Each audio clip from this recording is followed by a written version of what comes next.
Hi, I'm Matteo. Welcome to our CXO Rendez-Vous today, a fireside chat with Riva Walia, the founder of the Chamber of Commerce. Tonight we welcome two guests, Stefan Green of Green and Spiegel and Florence Tresarrieu of Corby, One Inspire. It's going to be a fireside chat with many information about what is a business in Wine Inspire, but also in laws, and what is to managing today with new issues, environment or legal issues. So we are very excited to welcome you at our events. It will be awesome to see you. Hello everyone, thank you so much for being with us today for the March CXO. Before we start the fireside chat, I would like to welcome Shayana Marie Sage for the land acknowledgement. So Shayana is a Cree and Métis writer, speaker, and cultural storyteller whose work explores identity, healing, and indigenous knowledge. A Columbia University MFA graduate and best-selling author of Soft as Bones, she brings a powerful and thoughtful voice to conversation around culture, resilience, and representation. Shayana. Thank you for that introduction. A little over here. Tansei, Shayana Marie Sage, Nitsigasan, Maskuchiswaskayagan Ochinia. So my name is Shayana Marie Sage, and I come from Edmonton in Treaty 6 territory, but I've been living in Takaranto, just outside of it, in Treaty 13 territory for the last year now.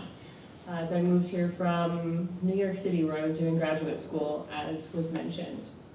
So anyone can kind of get up here and give a land acknowledgement and say this is where we are and these are the people that are here. But I want it to be a little bit more personal, because how can we acknowledge the land without acknowledging the people and the stories that are here, because that's ultimately what it's about. So this room is filled with leaders, but what does it take to build one? I am Indigenous, Aboriginal, Native, an Indian, a half-breed. I can't keep up because they keep renegotiating what we are, who we are. I am a storyteller. I am soft as bones. I am a Nehiyaw and Métis Isqueo. I am a best-selling author, a model, and the storyteller at Inspire, the largest Indigenous-led charity in this country. I have a Bachelor of Arts in English and Creative Writing and a master's degree from Columbia University. I am a trailblazer, a leader, and yes, I believe being humble is overrated. Perhaps that all sounds rather impressive, this list of accomplishments I've managed to acquire. Me standing up here in a nice suit, looking the part in this life I have built for myself. I bet most of you in this room have a list just like mine, probably filled with even more impressive achievements that we add to our LinkedIns and resumes and websites, the things that open doors for us. But what about the things we can't see? The things we don't share? The true stories that lie between the lines on our resumes? Yes, I am the girl who was the first Indigenous graduate in my program at Columbia University. I am the girl who was an adjunct professor there after I graduated.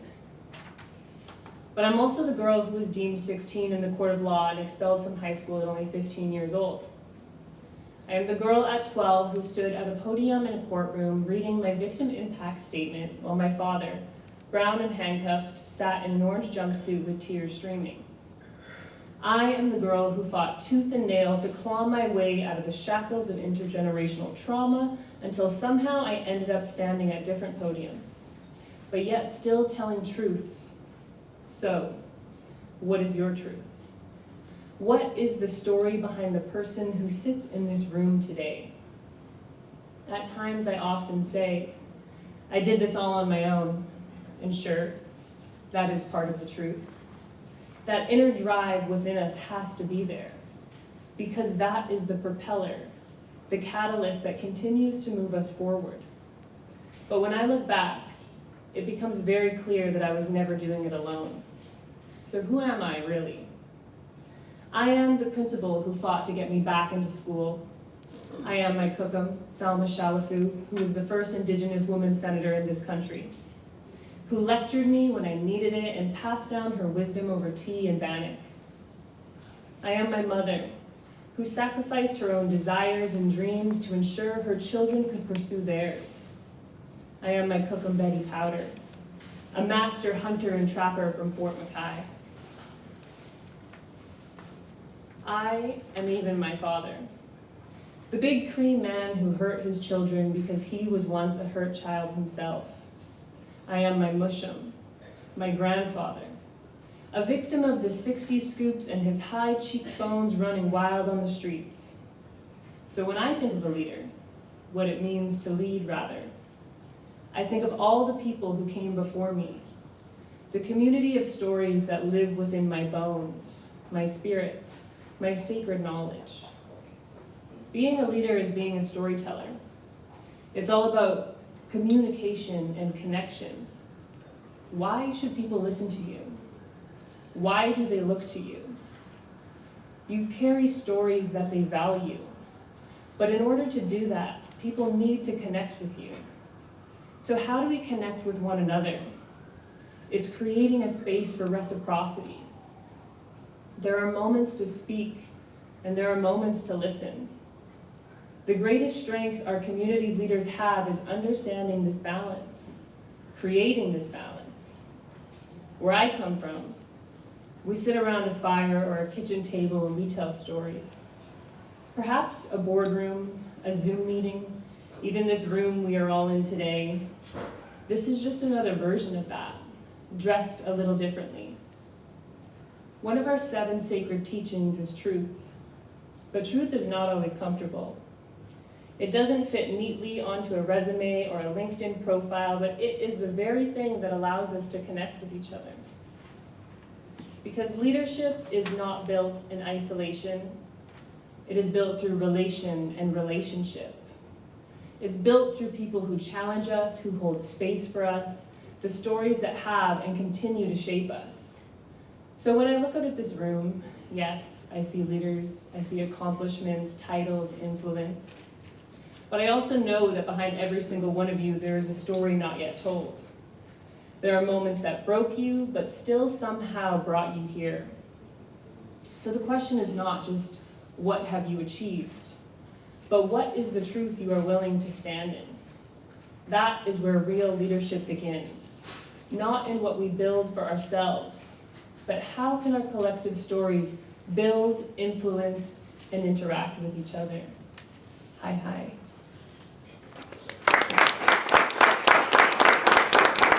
Thank you so much. So now it's my pleasure to introduce our founding managing director, Riva Walia. Riva is an internationally recognized business leader and the founding managing director of the France-Canada Chamber of Commerce. She was awarded the title of Chevalier de l'Ordre National du Mérite by the President of France, recognizing her contributions to Franco-Canadian economic relations. She also received the Coronation Medal in honor of His Majesty's coronation as King of Canada for her contributions to the country.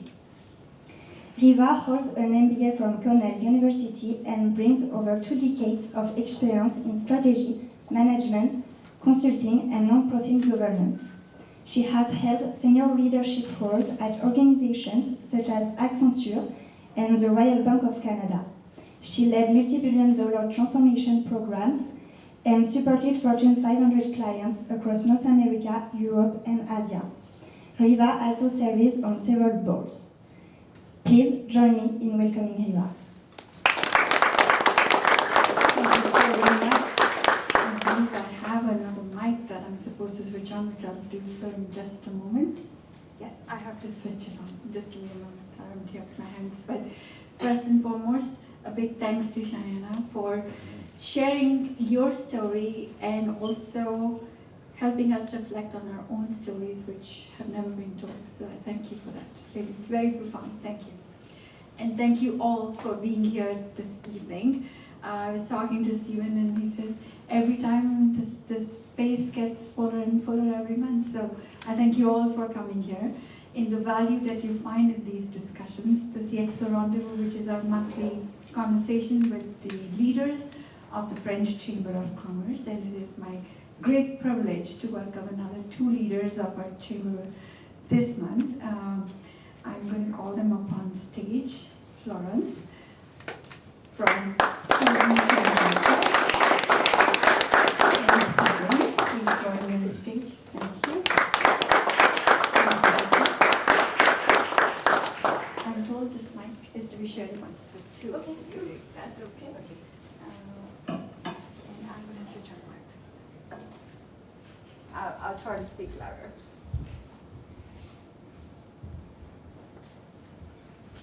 Do you want to try turning it on one more time? We might have to move this chair up a little bit. Should I move over and let her sit there? Or not first? Is this better? Can you guys hear me okay? Okay, perfect. Okay. We will do this later if you want to skip. Okay, perfect. Thank you. We'll come back.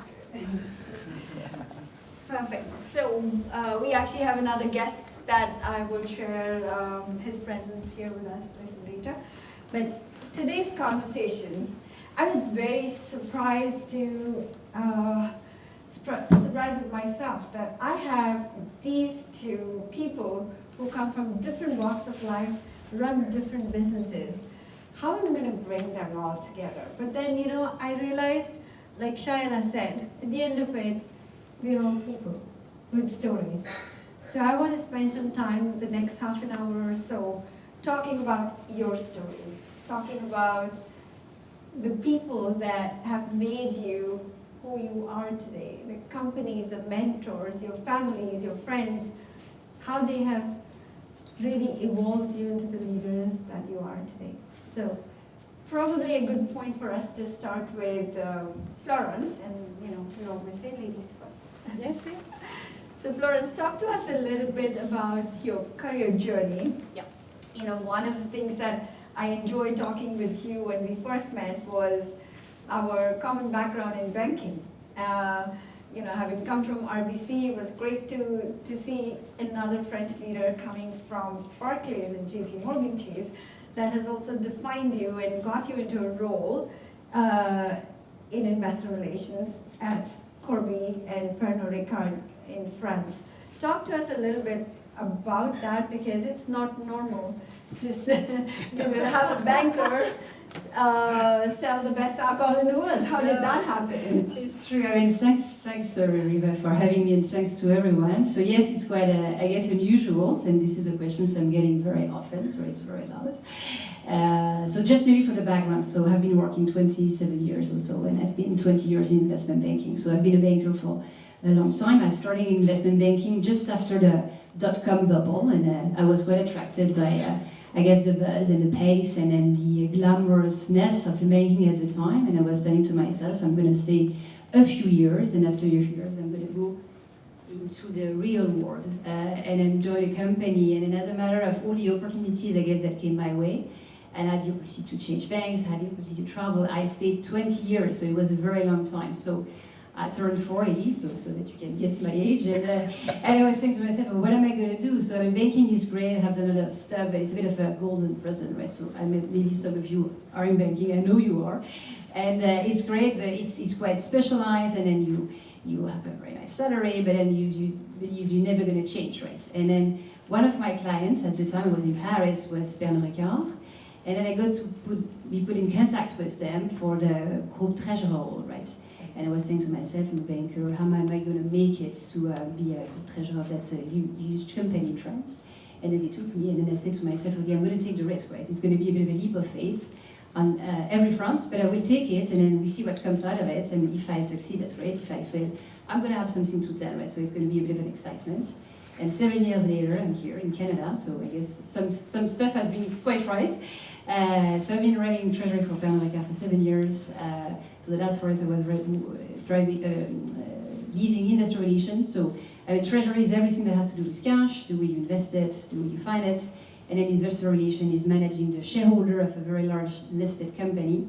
What I'm saying is that in managing those relations, I had 4 years, 2 years which were amazing, but the share price was only going up. And the last 2 years, maybe some of you know I guess the background for the spirits business, where the share price has been going a lot down. So I have learned many things through that. And then a couple of months ago, they offered me this position here at Corby. So Corby is actually an independent company. Pernod Ricard is a majority shareholder, but this is not Pernod Ricard Canada, it's Corby, and this is very specific, we say that. So I've been here not even 3 months. I'm already here, so thanks a lot for having me, running this amazing company, which I'm very happy to talk a bit more about it. But yeah, so it's very, I mean, I guess different paths of a career, so you don't have many CEOs that have been an investment banker for such a long time. But I guess everything that I've learned specifically as a banker has probably had me being here today. I think the building the relationship, this is what you were saying, so which is, I guess, at the core of everything. I guess building the trust, the influence, I guess the curiosity that comes with being a banker. Yeah, it's quite demanding and everything, but I think it's more, yeah, building those relationships and then the influence that has. I mean, that's, I guess, the best takeaway that I have of all those years, and I guess explain why I'm here. Perfect. Thank you so much for sharing the journey. Steve, go ahead, please. I was just going to ask you one on the similar line. What keeps you going, knowing that this is a family business, and it's really, you know, I was talking to one of your colleagues earlier, it really depends on Mr. Trump's mood on what the next dimension of immigration could look like for Canada. How are you taking the company's heritage into the future, and how has that shaped you into who you are today as the managing partner for Green and Spiegel? Well, thank you, Riva. I think it's really important to define the word family. Yes, it may have started this business with my father, but as I'm sure you'll say the same thing, your team is really your family. So we are a group of lawyers that create a family, and that's our environment here, and that's what really makes us different and special.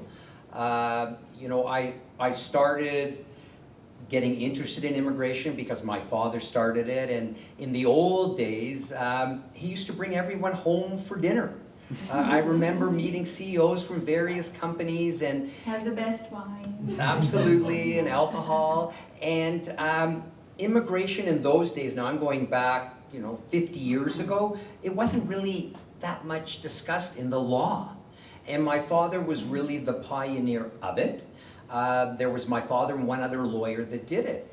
And he would bring these people to my home, and I would hear such, as a kid, 12 years old, 13 years old, hearing these amazing stories of people from all over the world, and understand that what my dad at that time was doing was changing lives.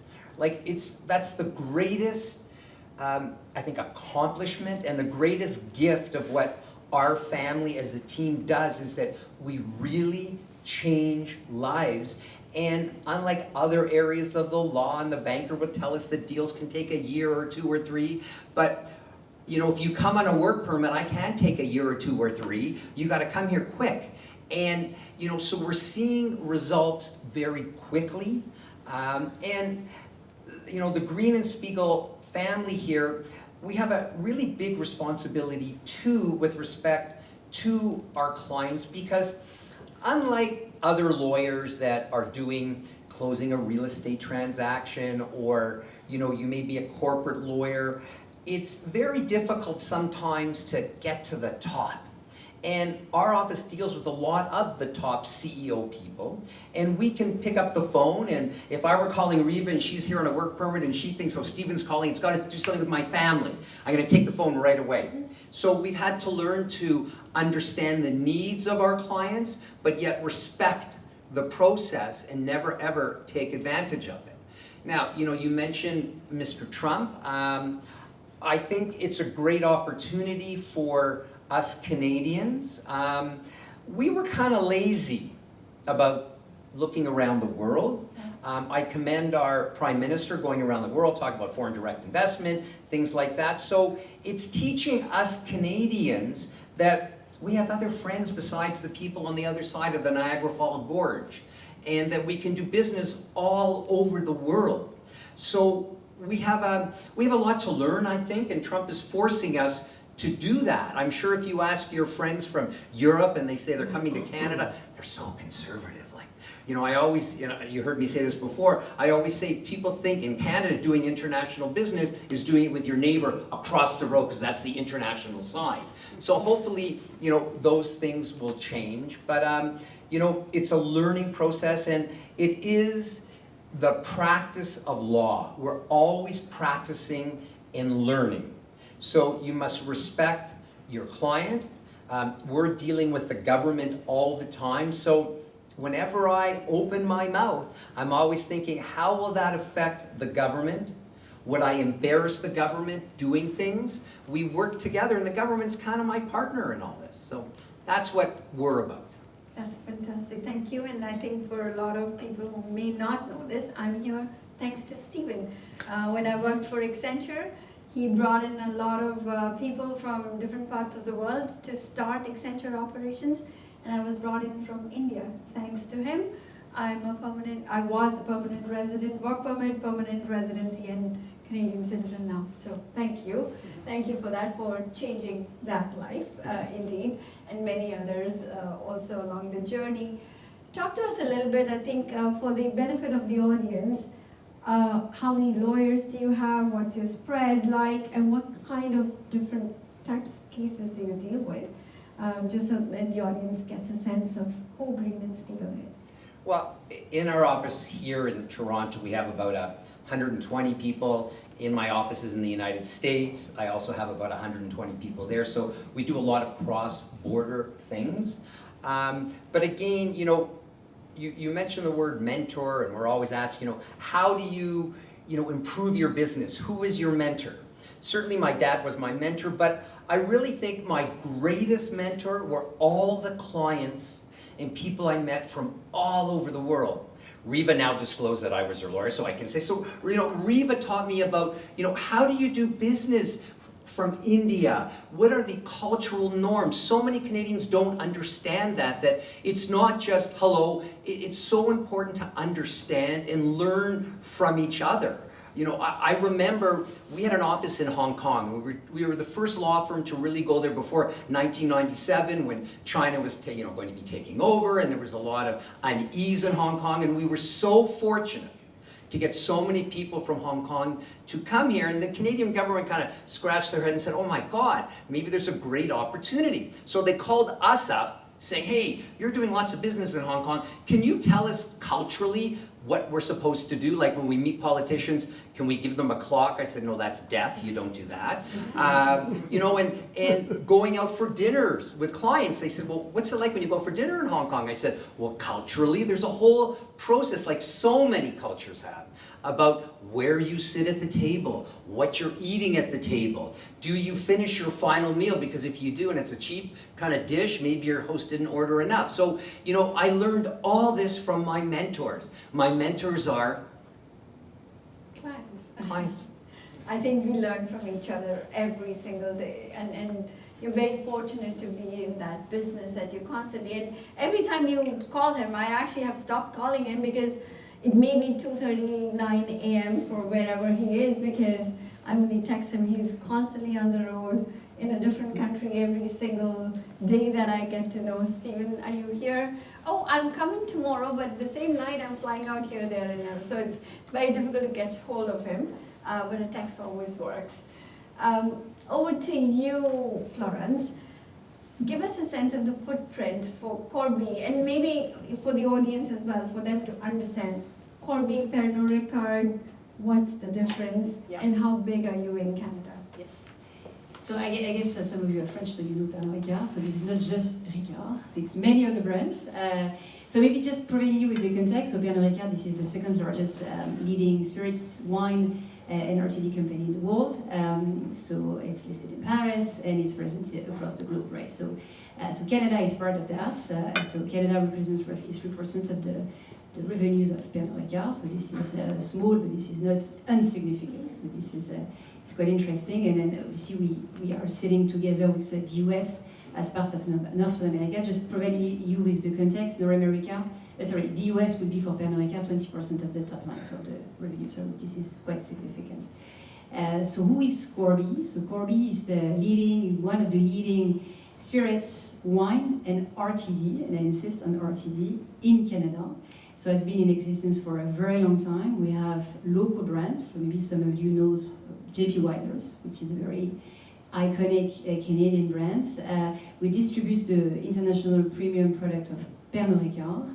We also distribute wines, and a couple of years ago, and this is quite discerning for Corby, we made the acquisitions of an RTD company here in Canada, and you see we are distributing them. So I don't know if you know what an RTD is. It means ready to drink, so this is cocktail in a can. I think 10 years Prêt à ago... boire. Sorry? Prêt à boire. Prêt à boire, prêt à boire, as we say in French, exactly, prêt à boire. So I guess 10 years ago, everybody knew maybe Smirnoff Ice. I think that was the only one, but over the last 5 years, specifically in Canada and in North America, it has expanded massively. So this is today 30% of our revenue, so this is very significant, and this is growing, and this is the part of the business which for us is growing very significantly. So we have a very strong platform in spirits and wine, but it's fair to say that RTD is probably the section, so the category which is growing the fastest. So we are a listed company on the Toronto Stock Exchange, so which is very unique in the Pernod Ricard ecosystem. We are roughly 300 people in Canada, so coast to coast, so mostly in Toronto, but we have people everywhere, so in Vancouver, in Quebec, in Calgary. And then within the ecosystem of Pernod Ricard, we are one of the few affiliates which is growing. I guess maybe some of you know the spirits business, which is a big challenge at the moment. I guess the fact that we have this RTD platform is very unique. So it's very interesting for Pernod Ricard to understand about the way we're running this RTD business, what it can bring to our brands, what it can bring in terms of what we call the route to market. So this is an interesting laboratory for Pernod Ricard. That's very interesting, and I think that has to do a lot to do with the changing consumer trends. During COVID, your predecessor, we've had multiple discussions on how mixing cocktails at home was the thing, and we actually ran a few online workshops for our members where Pernod Ricard experts, Corby experts actually taught the employees of our members how to make a cocktail at home. So that was a very interesting way of engaging, and companies were looking at ways to motivate their employees. So having a cocktail virtual evening was a phenomenal thing to do. All that to say that it takes a leader to recognize the consumer trends. Where are we headed? And I think a lot of that has to do with who our consumer is. And immigration in Canada actually decides a lot of who our consumers need to be. That's how your businesses are connected, right? If you think about it. Where do you see your industry? What trends are dictating consumerism in the wine and spirits industry? Yeah, it's a very good question. It's a very topical question because we get that question a lot. Maybe a bit of a step back. So up until COVID, so spirits business, I will talk spirits, but it would be the same for wine and probably not RTD, was growing 5% year in, year out. So it was a very steady growth. So there was almost a bit of a boring investment because I think it was very predictable. Right. And then COVID happened, and what you described, it happened in many countries, right? So a lot in North America, but happened in many countries, so people were sort of stuck at home. They didn't have much to do, and then in some countries they had even government money, and then it was spent on having some good time with whomever was at home at the time, and then so we saw a boom actually in consumption, not so much during COVID, but there were a bit of a boom during COVID, but we saw a huge boom after COVID. So it is called in our industry the revenge conviviality. So people had been locked down for a couple of months, sometimes even longer than that. And when they had the ability to go out and celebrate and then meet physically with their friends, this is what they've done. So after COVID, 21, 22, even 23 were amazing years for many businesses. I guess same goes with luxury, right? And then for the last 2-3 years, we've been normalizing. We had inflation, we had the war in Ukraine.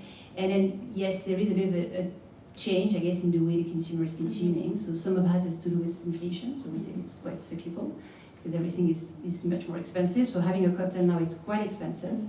And then some of that is probably a bit structural in the fact that people don't consume exactly in the same way. And I guess it's very difficult to know how much is cyclical, how much is structural. So we believe the majority of the changes are quite cyclical, but I guess it's fair to assume that some of that is in the way that people are changing the way they consume spirits.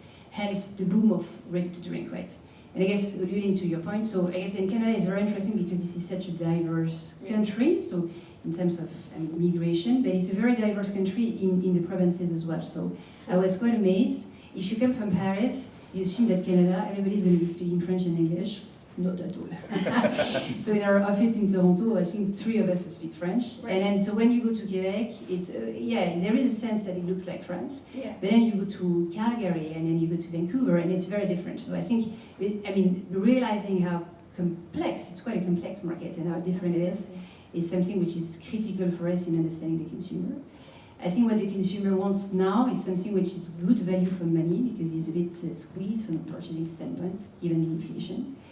And I think he wants the convenience. So he wants the no-fuss drink and then the convenience. Hence, I guess, the appeal, which is quite strong in Canada, but not just in Canada, for the cans, because this is a cocktail in a can, so you don't need to worry about buying everything. Everything is made for you. We have some being served today. Yes. So I encourage you all to over there. So, and then, this is very, similar to you, it's very core to what we do. So we're a consumer-centric company, so we need to be aware of what the consumer where it's heading, so we're trying to influence it to some extent, but those consumer insights are key, which is not the easiest for a business like ourselves because we're not in front of the end consumer, right? So, we are a B2B business, right? So we sell to a retailer. In the case of Canada, it's a league board, so we don't interact directly with the end consumer. So, having the pulse on what the consumer wants is quite critical. I think, just on that breadth, I'm curious to know this whole campaign of buying Canadian. Yep.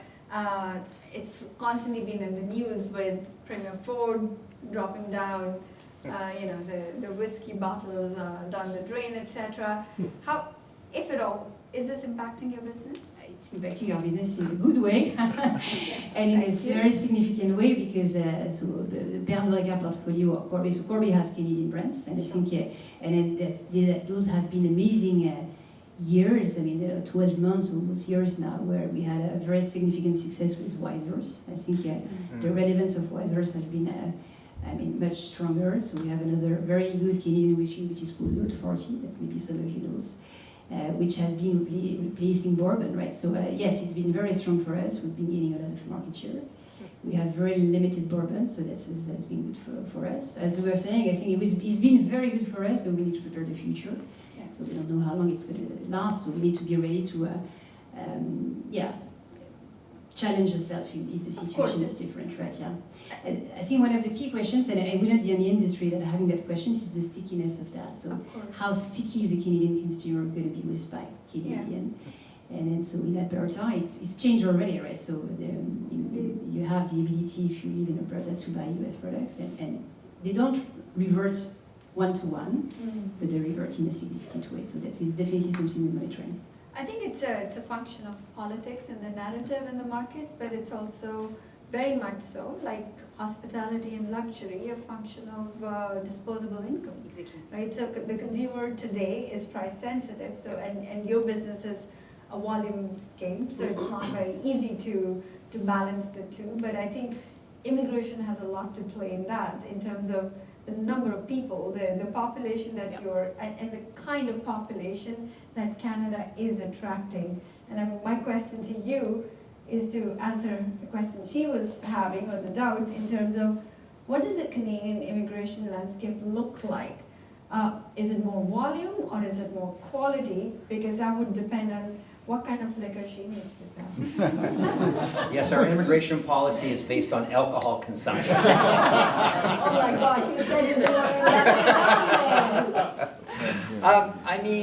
it immigration is probably one of the most emotional areas that a minister in a government can be involved in. And it's really driven by so many things, geopolitical. We had an interesting scenario many years ago when we were looking at, involved in IT, and we were going away from, so much manual things. And there was one of the banks in Canada was deciding they were really going to try to go digital and do this amazing platform. And they were actually closing a division in a bank. And they were bringing over IT workers to learn the system that was always going abroad. and then go back and operate it efficiently for us.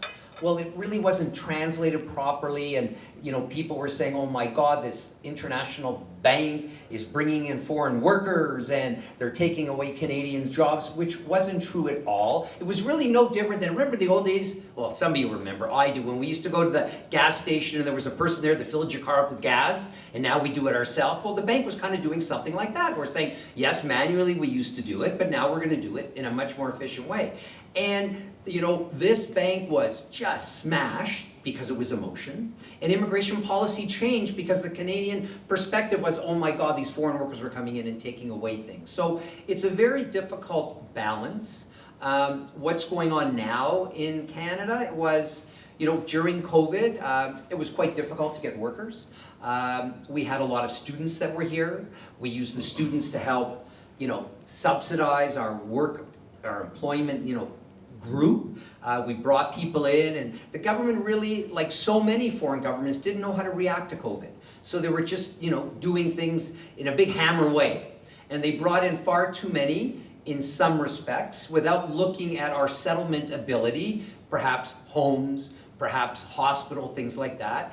And the numbers kept going up, and then people started to yell and scream, and the government said, okay, we're going to now reduce numbers. But the numbers they're reducing to are what 80% of my life I've worked with. It was only this little part that was a blip that, went up. And now they're concentrating more on skills. But again, even low skill is difficult. You hear so many stories about people, you're going to read a lot more stories because everyone's going to start to complain. This is the way it works. It goes up and down. So now we're at the bottom. We're kind of starting to go up about more, where I'm closing my restaurant or I can't get workers.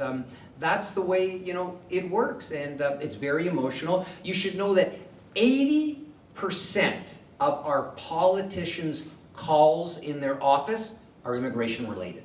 So you can imagine, it's crazy, and it's becoming more AI related, and there's a whole debate, when I file my application, who's making the decision? Is the computer doing it on risk management, or is the immigration officer doing it? And are there cultural things placed into the AI? So we're in a real transition right now, and we'll have to see what's going to happen.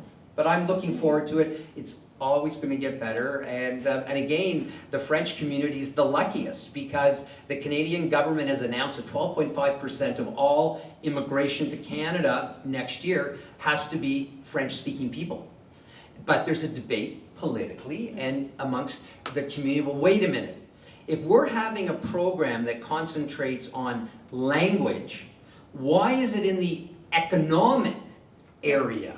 Because we should select economically based on the person's human capital skills, not just on their language. So there's a big debate going on now where we should just have a special category for Francophone, which is great. But, should the CEO of, let's say, your company, who perhaps cannot speak French, is 45 years old, cannot get immigration today.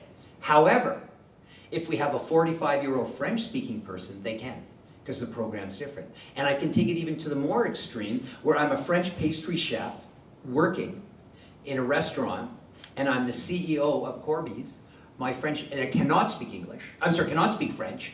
My pastry chef gets in before my CEO gets in. So there's a big debate now, and property tax. It's not tax, the investment tax. If you're a foreigner coming to Canada or looking at Canada, visitors can't buy property here now.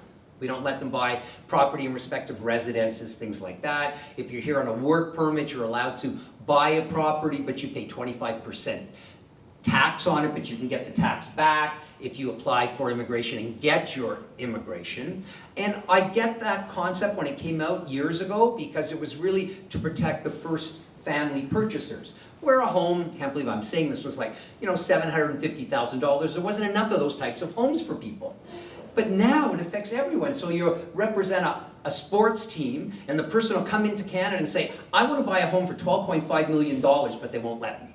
I mean, it makes no sense. So, we're in a transition now. It's a balance, and I think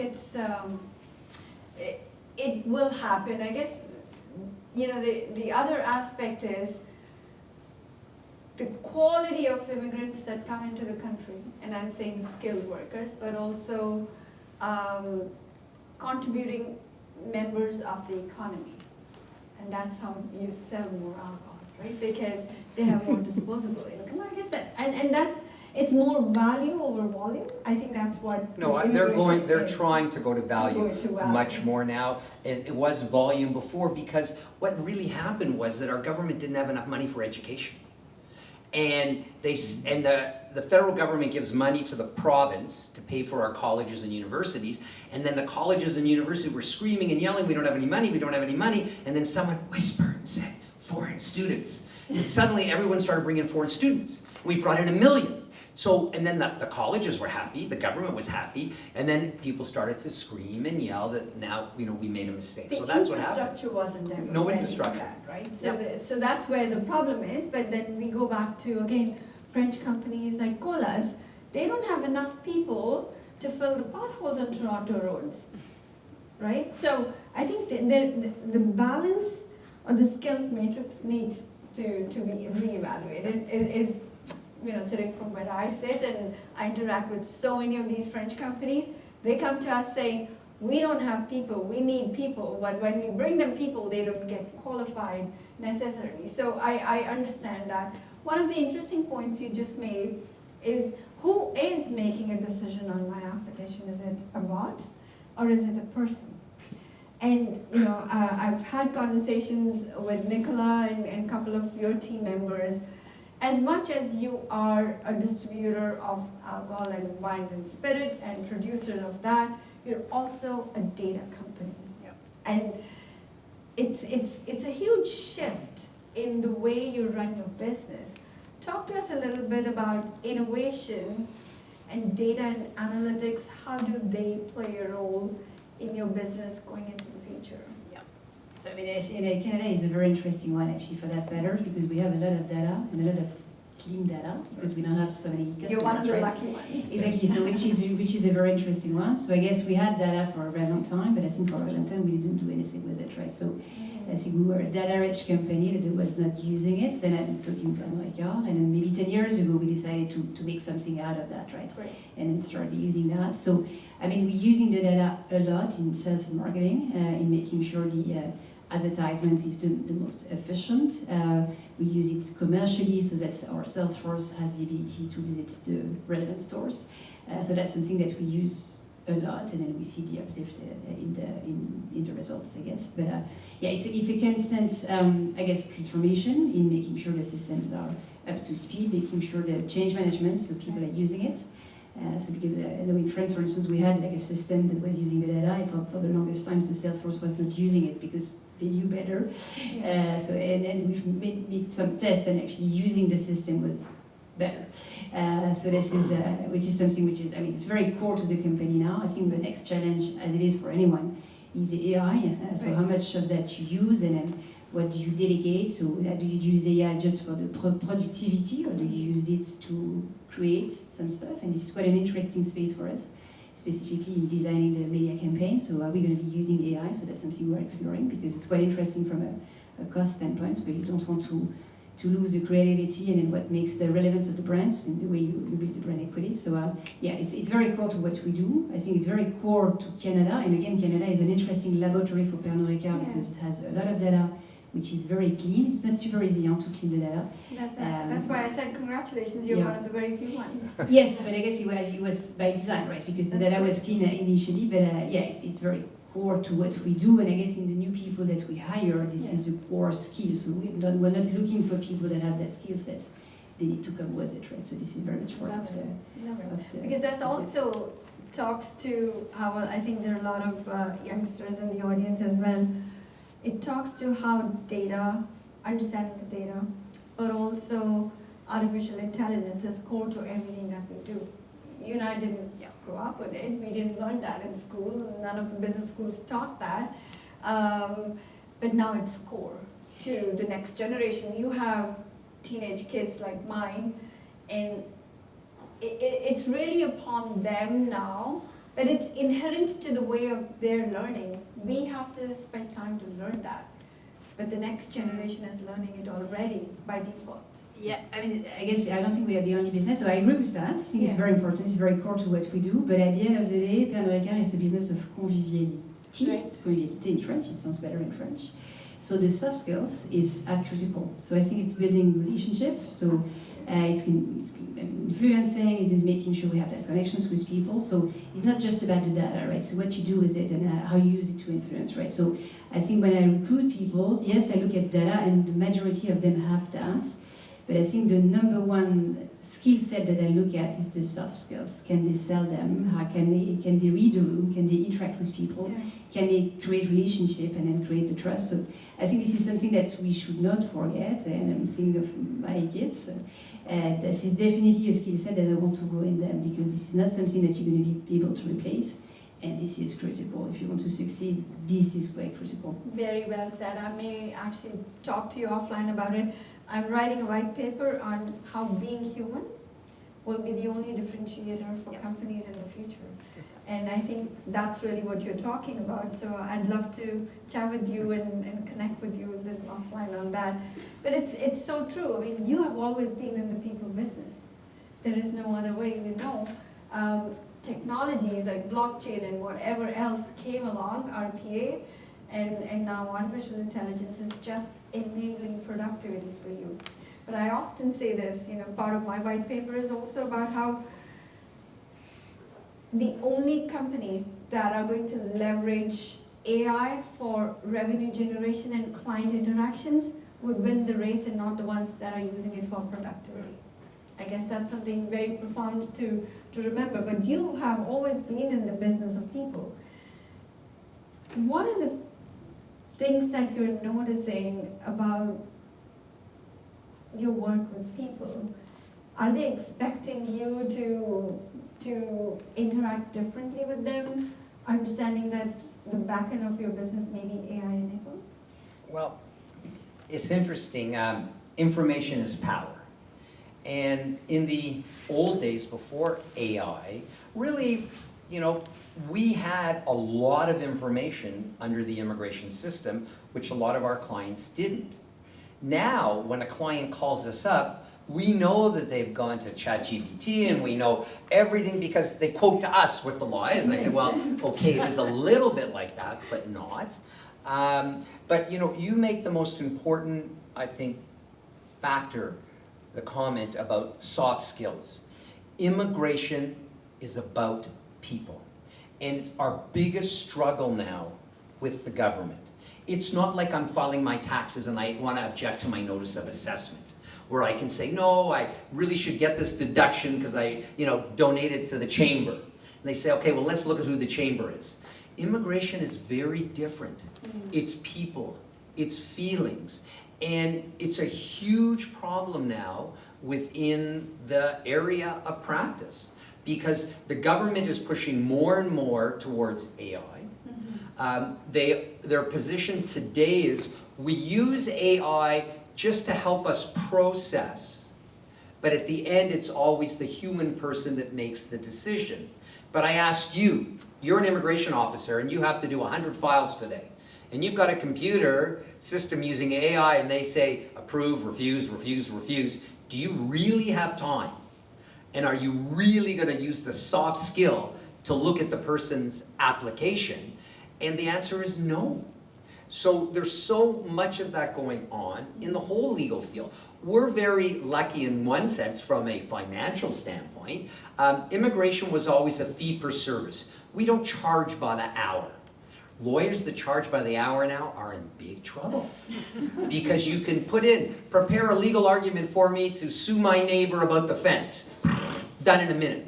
Yeah. Immigration doesn't work like that. So we're lucky in that sense, but it's going to be a big, big problem to make sure that the human element stays there. And I'm dealing with an organization now, very, very interesting. They, at one point, were bringing in 500 people in a religious organization. And the people that they were bringing in were from a high-risk country of where people make refugee claims. And the people that were coming in are between the ages of 18 and 23, all single, but they are so devout to their religion that there is no way they would ever stay in Canada legally or do anything wrong. And they got 100% refusal the past year or two. Wow. Why? Because of risk management and AI. So now I'm going to, meet with the government and say, hey, look, you need some soft skills in this. You need some humanity in this. Right. To look at it and see, and if someone actually takes the time and looks into it, they'll see that no, we shouldn't have that. So you're right, to become successful, the human capital is going to be the one that's going to be successful. Our AI will help us, but people that rely on it Yeah. for everything, no way. Yeah. So I'm just curious to know, I know for a fact that the government runs consultations by the industry experts on when they need to change any of the laws. Are they consulting you on AI, or are they just bringing digital experts to just talk about AI and not bringing you into the fold? On the AI side, no. But on everything else, yes, because the government is terrified. They don't want it to come out that they are making decisions based on AI. So there's a huge fight going on now about that. But everything else, they consult with us, and it's a big Titanic. It's hard to shift and move. Why is that? I'm just curious, because I'm going to ask you the same question. I know you're not even 90 days in here. First you and then you. I'm prompting you so that you can think about the answer. Not 90 days here. You already said Canada's federated. Every province works differently, and therefore the liquor boards work differently. Why does the Canadian government have a reputation of being so bureaucratic, even though we have only in the first country in the world to have a digital and AI minister? We have the first ever minister of red tape reduction in Ontario. Yet we are faced with this. So you first. I think it's because there's just so many levels affecting our policy decisions. Again, I said no, immigration is emotional. What's the most important job of a politician? Votes. So before anything is changed, they poll and say, if I make this decision, is it going to change my voters' minds?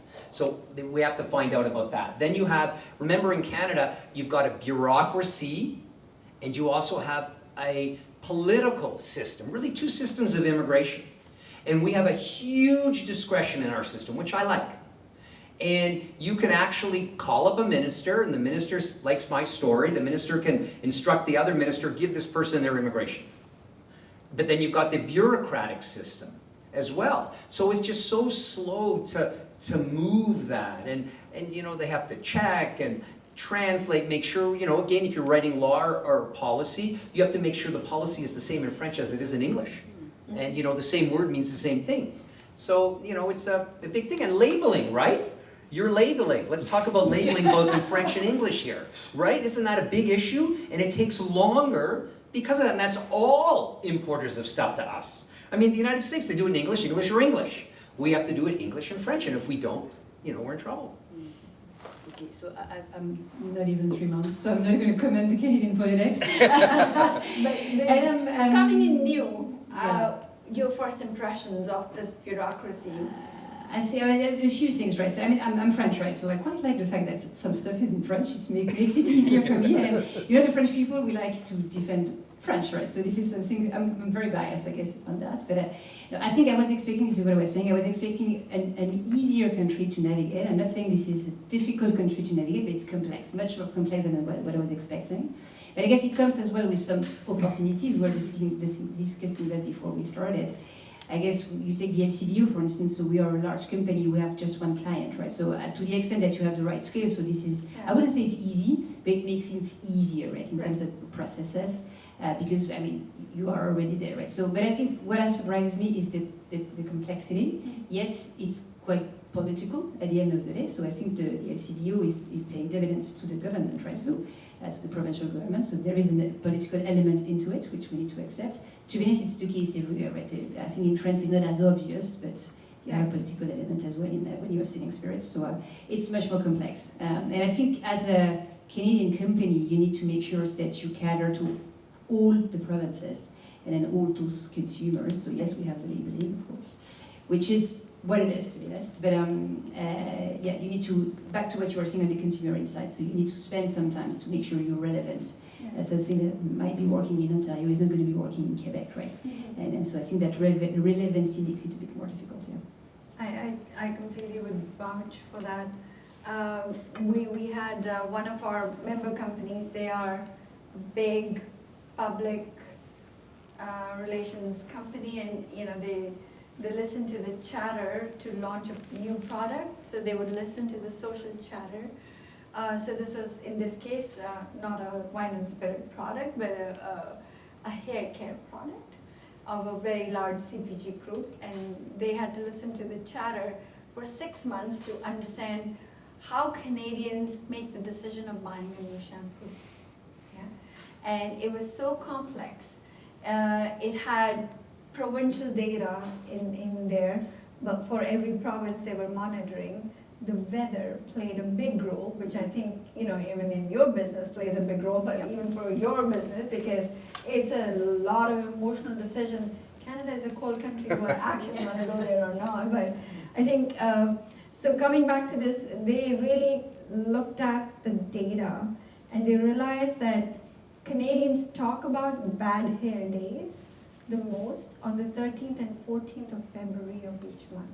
I'm sorry, 11th and 12th and 13th of each February of every month.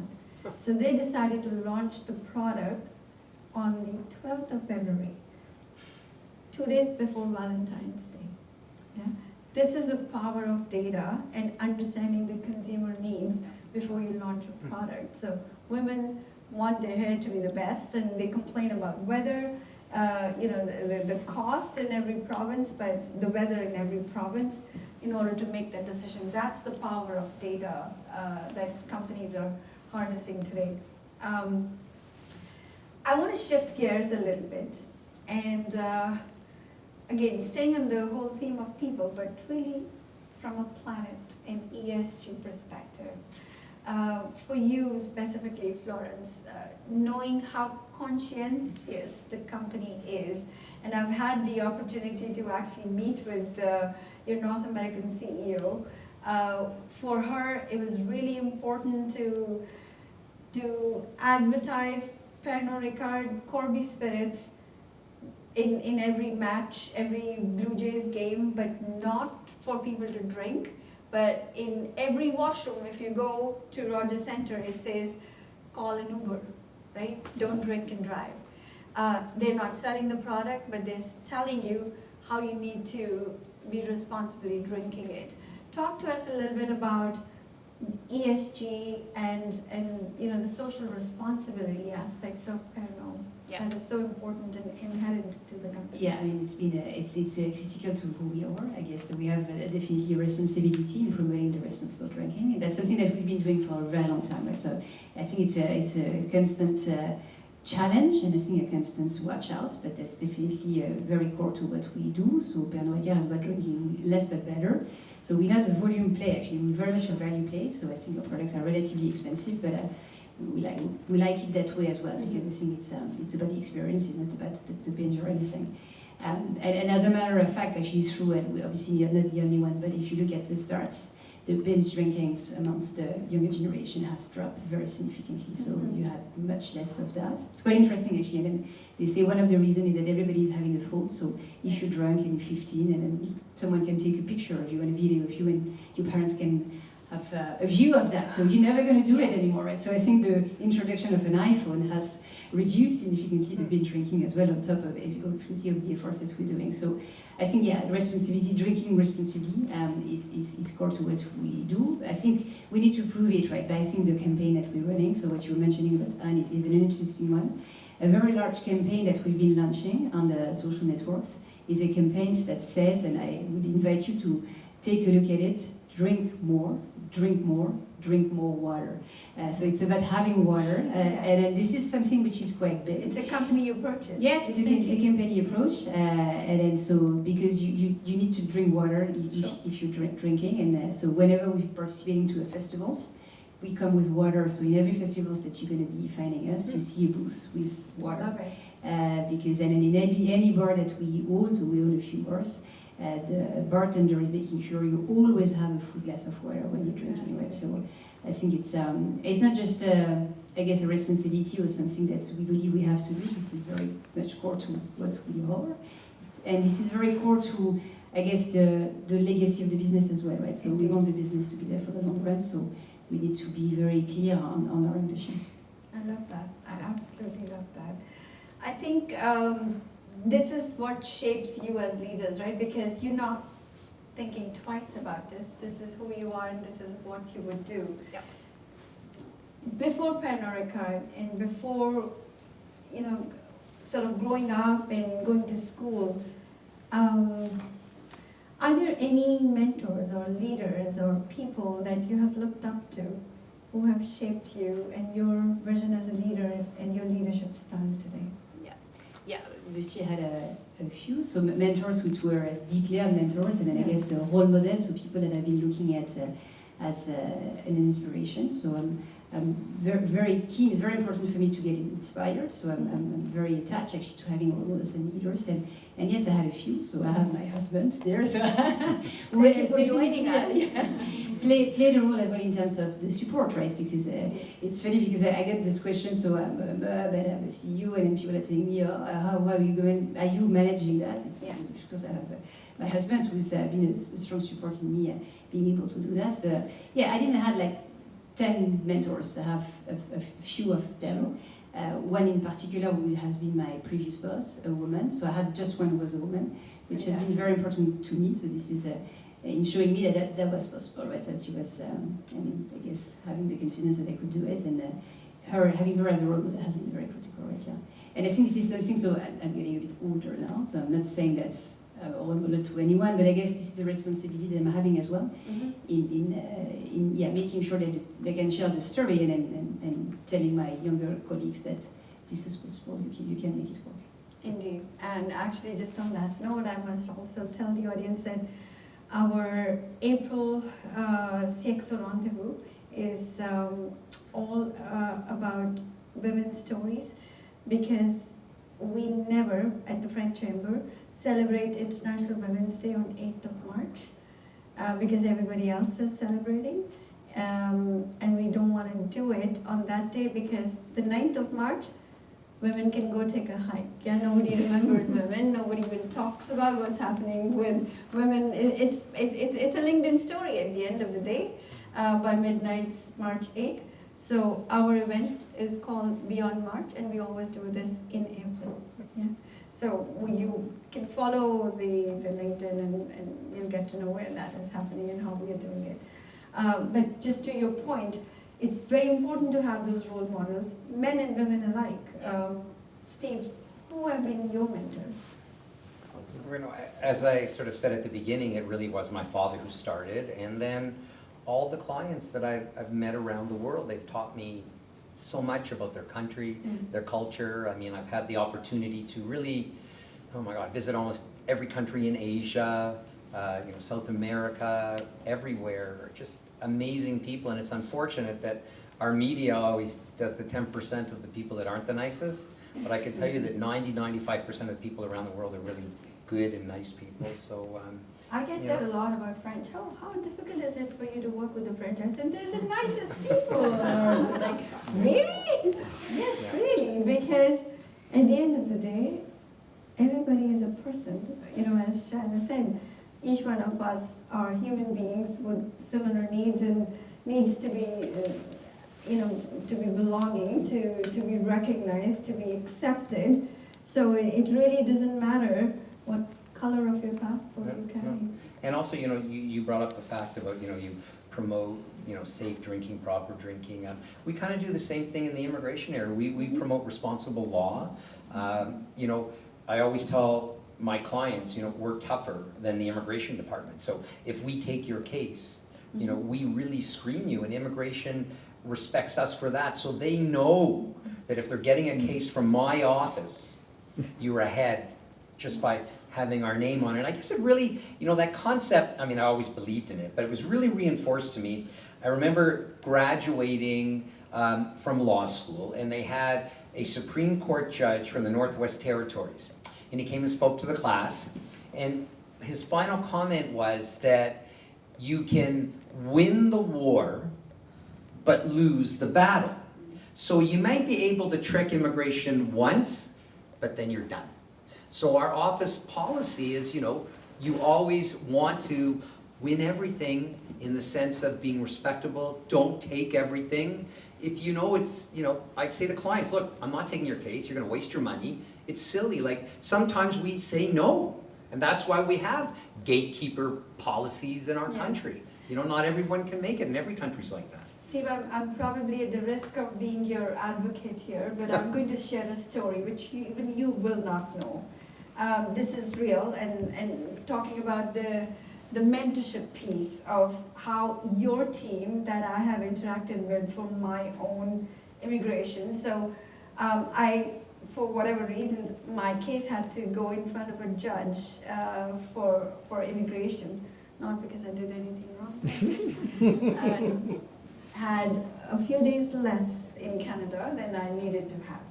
So whatever reasons, I go with one of your very senior lawyers for the date at the court, and she had an intern mentee along with her to come and learn how that had to go.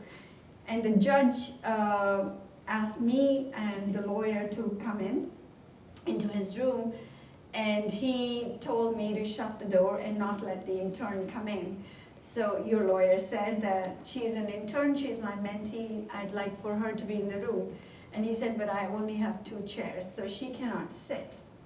So he was being very disrespectful to the young intern, and your lawyer gave the seat to that intern, and she stood the entire time. So that's the power of mentorship. So this young kid would have learned so much from that very incident. So I commend you for actually having those people who stand up for others in your team. So big round of applause. My grandfather always said you collect more bees with honey. So courtesy is the cheapest thing in the world. Give it away. Indeed, indeed. I'm going to open this up to the audience for their questions for our guest. Go ahead. My question is for Florence. I was curious when you were speaking about AI, what you do to differentiate yourselves from your competitors, because AI tends to take a lot of feedback loops and a lot of people's feedback. Even if you give data, it will tend to give similar strategies to most competitors. So what do you do to differentiate? Do you use the AI to differentiate, or is that where the human touch is where you're focused? It's the human touch. I think it's definitely the human touch. So I'm going to give you an example of something that I guess many companies are trying. So we have an ad. So it's Pernod Ricard. So Pernod Ricard is selling Malibu in France, and they have an ad for that. So and then we are asking AI, please customize for the Canadian consumer, and it makes it relatively easy and then translate, right? And then obviously we're not going to just go with that. So you need some human interpretations and some creativity. I think the good thing is that probably it's going to be a bit quicker than if we use an agency all the way through. It's not going to cost as much because we don't need as much it's quicker interventions, but you're always going to have a human touch, right? Yeah, that's the differentiating factor, specifically in our business, right? So I think our business is about brand and brand equity. So this is something that we need to nurture. Thank you. Any other questions from the audience? I guess everybody has their questions, so I thank you both very, very much. I'm so sorry. Yes, please, go ahead. I have a question for Stephen. So earlier you mentioned how in this season and different crises that they are, Canada has to renegotiate the way they do business with other countries. How do you think Canada should position itself in order to create those relationships when you have spent such a long time without coming, I would say, genuinely, and now in the time of crisis, trying to get there? Well, I think, crisis is the right word. And, sometimes a crisis creates a need for something. And I think Canadians don't have a choice. We really have to reach out and try to do business outside of our country. Our politicians are forcing a lot of that on us. Financially, we don't have a choice. So if you're a business person and you've been dealing with the US all the time and suddenly there's this great opportunity in France and, the only thing you know about, France is that you've seen their flag, like you are forced to go, and if you don't survive. So I guess the ones that will take the step, it'll be scary, will be able to succeed and do well, but we don't have a choice. And it's about time we have, gone out. I mean, this concept that our Prime Minister is trying to meet with I think the word is middle power countries, I think it's a great idea, because I think a lot of middle power countries need the opportunity to learn and work with each other, so hopefully we'll all support each other and be able to do that. I mean, we often, at the Chamber just 2 weeks ago was our gala, and it was all about trade diversification, making sure that we're continuing to build those bridges, continuing to make sure we're forming those economic ties. I mean, we've been able to get our bilateral trade up from 3.2 billion to 15 billion now, which is really a testament. I think the middle power needs to come together. I guess that's really what we have been trying to do and achieve at the Chamber of Commerce. And therefore, my last question to both of you. Stephen, you've been associated with the Chamber from day one of the Chamber, I would say, and you're fairly new, but I'd love to get your feedback on how the relationship with the Chamber has been, and what role do you think the Chamber playing into the future of these two countries? Well, I mean, the Chamber, one of their main responsibilities is connections. I mean, you're here today to learn and meet each other. That's what the Chamber does for us. It provides us with an opportunity to connect our clients. So if we have someone in the alcohol business in China and I want to meet someone, I have the opportunity to meet here. Pharmaceutical products. I mean, a lot of our industries are very similar to France's. We have a lot of similarities there where we can work together. So that's what the Chamber's provided for me. It's a platform where people can meet and learn how to work with each other and test the waters, and that's what it's done. Thank you. Yeah, and I guess for me it's a very, very much a platform, so a very nice way is to meet people and to interact with people, so that's one. And then outside of the industry, and then when you're a French company, an affiliate of a French company, so it's very interesting, and I guess sometimes a bit comforting to be discussing with your peer CEOs. I think it's a great platform as well to promote the relationship between France and Canada, right? So we had recently the visit of the foreign trade. Minister of Foreign Trade. Foreign Trade Minister, and I think the way you organize it, and I think the platform that you were able to put together for the visit, and then so was very impressive, right? So I think this is very helpful from that standpoint, and I'm sure the same would go if a Canadian minister would go into France, right? I think it's working at all levels, or at the business level, but at the political level as well, so this is great, yeah. But that's something that France has been doing for a long time, which is very much valued, so it's a very good platform, yeah. Thank you. So I thank you both for your time and your wisdom and sharing your stories. Much, much appreciated. With that, I'm going to actually thank you and also invite our next guest to come and speak up. So please.